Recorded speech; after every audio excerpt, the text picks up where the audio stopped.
Hello everyone, Tom with Capo Fetish. Today on the channel we're going to talk about our favorite glam albums from the 1970s. This was a suggestion from one of the viewers of the channel. And so here we go. So I have 10 here I'm going to offer up. I'm going to just do one album per artist, just to make it a little more interesting. So here are 10 of my favorite glam albums of the 70s. Coming at number 10, the soundtrack for Rocky Horror Picture Show. When I was young, I was an avid reader of the entertainment section of the LA Times or the Herald Examiner, depending on what paper we used to get. And I would just peruse through the movie section continually, looking at the ads for the movies that were, being released or that were out already. And I always remember the image for Rocky Horror Picture Show. I always remember the little movie image, the picture in the Times, and just wondering, what the hell is this movie? It was R-rated, so I couldn't see it. I was only about 10 years old. Later on, I saw it. It was quite a trip. And anybody who lives in Southern California knows of the New Art Theater in Santa Monica. And I would say for a good at least 10 years straight, every Friday and Saturday, they would have a midnight showing of the Rocky Horror Picture Show, and people would get dressed up.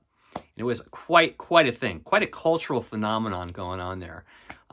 Every night at the New Art Theater, right off, I think it was off of Pico Boulevard, off the 405, I'm not sure, but every Friday and Saturday night, theater would be packed for the midnight showing of Rocky Horror Picture Show. I ended up seeing it on video years later, but man, you just cannot deny Tim Curry's performance in this particular movie. I mean, just an incredible tour de force performance from Tim Curry.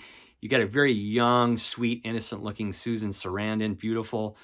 You've got Meatloaf before Bat Out of Hell came out, so I'm sure this movie kind of sprinted him into that particular Bat Out of Hell mode, with Todd Rundgren producing. But yeah, just a cultural touchstone in the 1970s here. One of the most famous cult films of all time.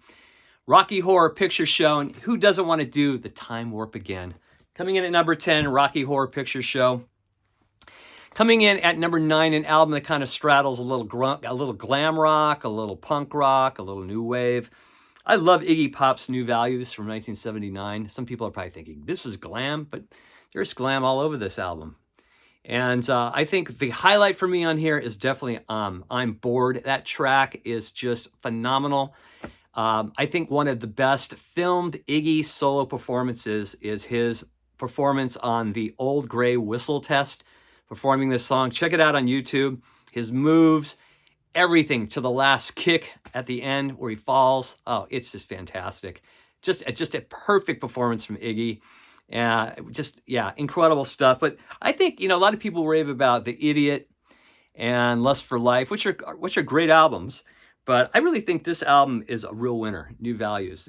I think this was his first after the Bowie sessions. I don't think Bowie had anything to do with this album. I think James Williamson is a part of this, at least part of the production points of this album. But Tell Me a Story, Girls, just a great uplifting album here from Iggy. New Values from 1979, coming at number 9 for me.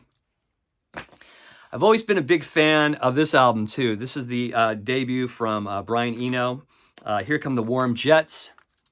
It's a fantastic record. Couldn't be further from, Another Green World.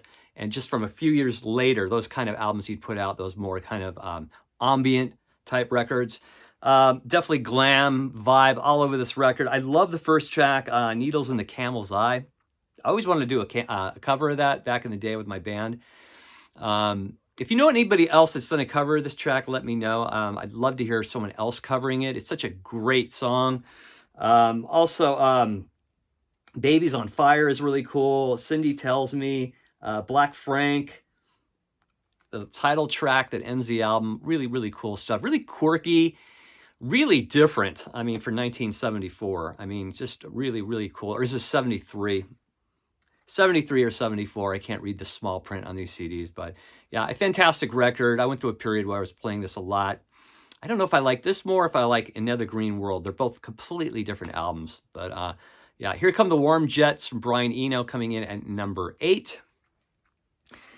Coming in at number 7, I was never a huge Alice Cooper fan. I loved his singles, though. I love all the singles on this album here, Alice Cooper's Greatest Hits. I mean, everything from 18, I'm 18, Under My Wheels, School's Out, of course, Elected's great, No More Mr. Nice Guy, $1 Billion Babies is great, Teenage Lament, Muscle of Love. It's just about a perfect Greatest Hits album.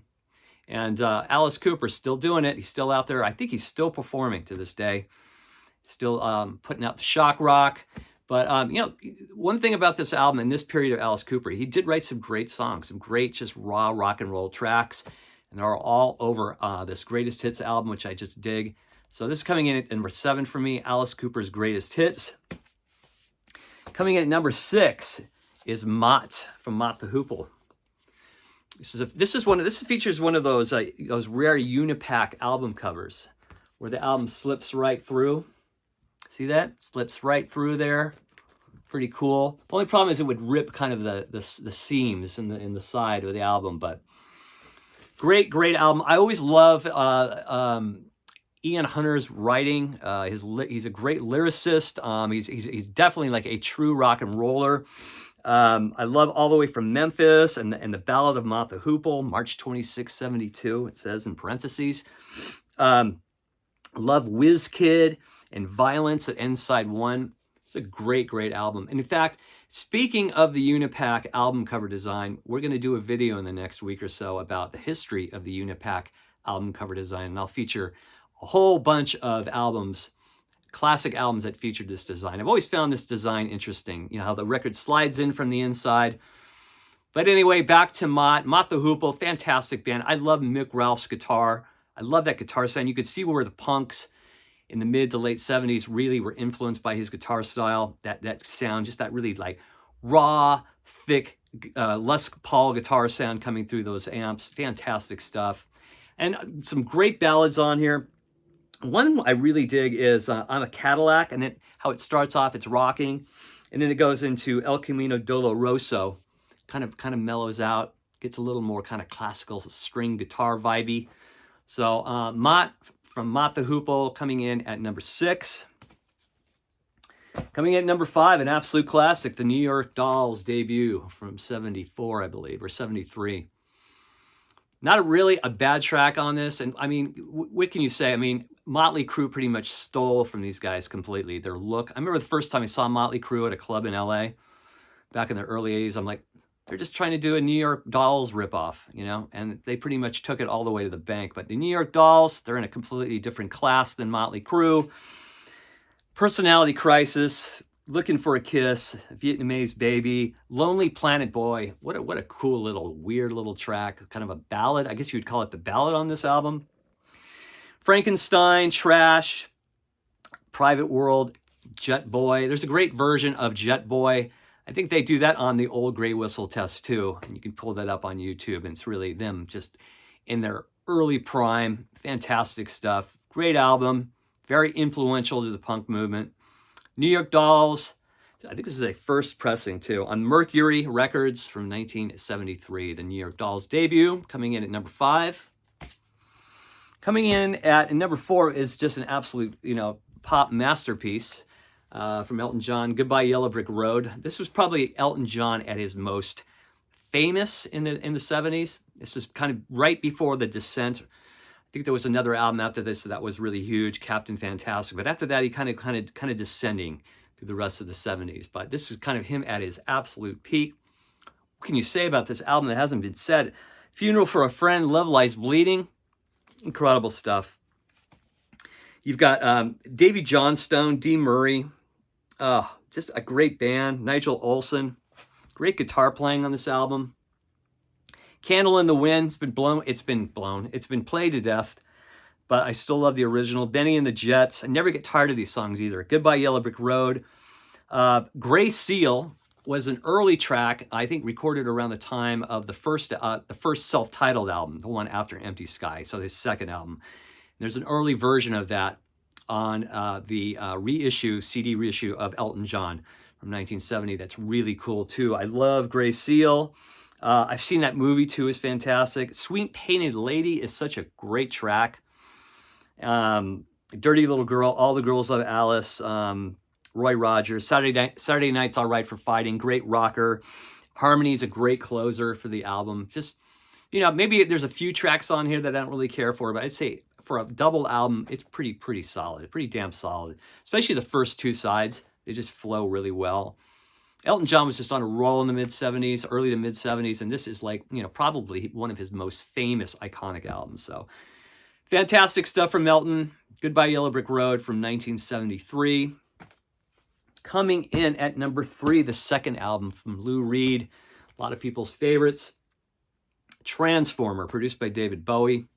Some leftover songs from the late VU period. Songs like Andy's Chest, which would later appear on the Velvet Underground album VU, an early version of that. Vicious, it's fantastic. Perfect Day, one of his great ballads, solo ballads. Walk on the Wild Side, of course, huge hit. How did the censors ever overlook that line? She never lost her head even when she was given head. How did they overlook that? Amazing. Still played today. Makeup, Satellite of Love is fantastic with some great David Bowie backup vocals doing that bum, bum, bum. Really good stuff. Wagon Wheel, New York Telephone Conversation. I'm So Free. Good night, ladies. Near perfect album here. I was almost going to put on, in place of this album, what is it, Rock and Roll Animal. I love that live album, but you have to put Transformer in a list like this. It's just such a great studio album with great written songs by Lou. So this is coming in at number, where are we at? Number 3 on my list. Now, I absolutely love the trifecta of T-Rex's albums, Electric Warrior, The Slider, and Tanks. And I love Electric Warrior to death, but I like The Slider the best. Oh my God, this is such a perfect rock and roll album. Let's go through these songs real quick, shall we? Just to remind you of how incredible this album is, okay? Metal Guru, Mystic Lady, sorry. Rock On, The Slider is fantastic. Baby Boomerang, Spaceball Ricochet, Buick McCain, all on side 1. Fantastic. Side 2's even better. I love side 2. Telegram Sam, Rabbit Fighter. Love Rabbit Fighter. Baby Strange. Big Star did a version of Baby Strange on their live album. Ballrooms of Mars, Chariot Chugel, and then Main Man. Bolin likes to rock now. Yes, he does. Yes, he does. Yes, he does. And he does indeed on The Slider. TRex. Bolin was just on a roll during this period. These albums are so uplifting too. I mean, if you're down in the dumps, you got something bothering you, there's something like a good T-Rex album, especially The Slider. Just put that on, man. From the beginning of Metal Guru, you're just in a really good headspace. And then it also features Flo and Eddie. Flo and Eddie are all over these T-Rex albums of this period, adding those really cool high harmonies, giving it that extra really, what do you even call it? There's just a T-Rex sound that's just, you can't even defy it. It's just completely unique. So T-Rex, The Slider, coming in at number 2. Now, I love Ziggy Stardust. I think it's an absolute 5-star album, but I've really got a thing for Aladdin Sane. This is coming in at number 1 for me. I don't know what it is about this album. I love this album so much. Watch That Man, the way it starts off. Bowie's vocals really buried in the mix for some reason. It kind of sounds like Mick Jagger on Exile on Main Street, how they kind of mixed his vocals down. But there's something cool about it, you know? But the rest of the album, his vocals are way up in the mix. Aladdin Sane with that crazy piano and just that weird, eerie, ominous vocal and melody. So incredible. Driving Saturday, Panic in Detroit, and Cracked Actor. This side 1 is just an absolute perfect side. Cracked Actor, that revved up, grungy sounding, dirty rock and roll guitar from Mick Ronson is one of my favorite sounds. Panic in Detroit, another just incredible track. One of my all-time favorite Bowie tracks. Side 2 is no slouch either. Time with that kind of cabaret, theatrical vibe. The Prettiest Stars has such a cool melody. Very campy version of Let's Spend the Night Together by the Stones. The Gene Genie with that kind of I'm the Man kind of riff. And then ending with Lady Grinning Soul. God, what an incredible vocal from Bowie on that. Incredible. So for me, this is probably my favorite Glam album of all time here. Aladdin Sane from Bowie, from 73. What are your favorite 10 Glam albums from the 1970s? Let me know in the comment section. As always, thanks for watching. If you haven't subscribed, just press the subscribe button. It's free.